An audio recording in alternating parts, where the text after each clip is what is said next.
Today we'll take a look at the VEVOR Firepit.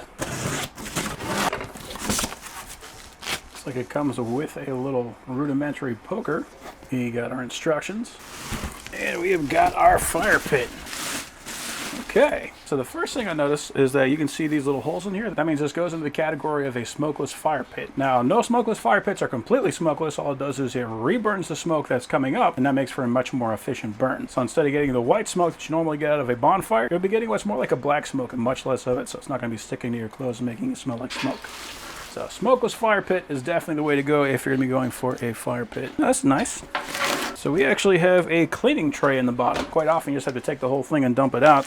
This is going to make cleaning much simpler. So you can see these holes in the bottom, and then we got the holes on the top on the inside. So what's going to happen is it's going to pull in air that's going to be trapped in the wall. So it's going to flow up the sides, and then it's going to come out here. So to make fire, you need heat, fuel, and air. If you're using up all the air in the center to make that fire, then you're not going to have any more up here. With this, you can pull up more air so that you can recreate that fire. So we got some feet, so we can elevate this guy off the ground a little bit. They got a slit in the middle, so you can use a flathead screwdriver to mount these. I'm just going to thread that in by hand. And it looks like they're using rivet nuts to hold those in place. Now you can kind of see right here, this is very subtle branding. I love that. It's a very elegant look to it. The whole thing is black, which is much better than the ones that I see that are all stainless steel. And then this looks like just a cover for the center. So we can use that to keep all the logs above that surface, and then when we get done we can pull that out and we can put everything in that pan and extract it all. So it does say for the secondary combustion you need to wait approximately 12 minutes after the ignition is started, so essentially it's going to build that fire up, and after it gets enough heat then we'll start making that second burn. So I got a fire mat. I don't need it because we are on brick. It's not going to be that important, but I've got it, so I'm going to put it down anyway. Main reason is just to keep the embers from landing on there and then for me like streaking them across with my foot. To test this I got a Duraflame crackle flame, so this is not a real log. This is kind of a compressed wood and material. And it's supposed to make a crackling sound, but you can see it does fit in there perfectly. We are lit. Love these things because they're very easy to light.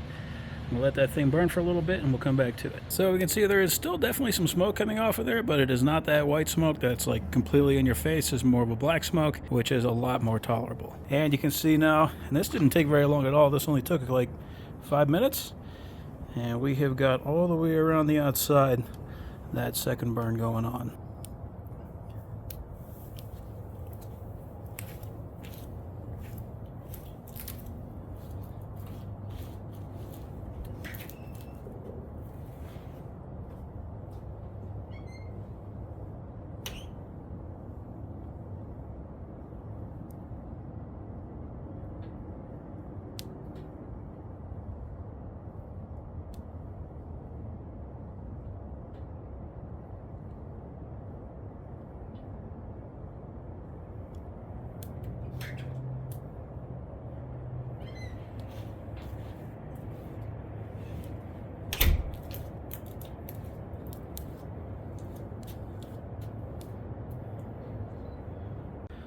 So we are dying down.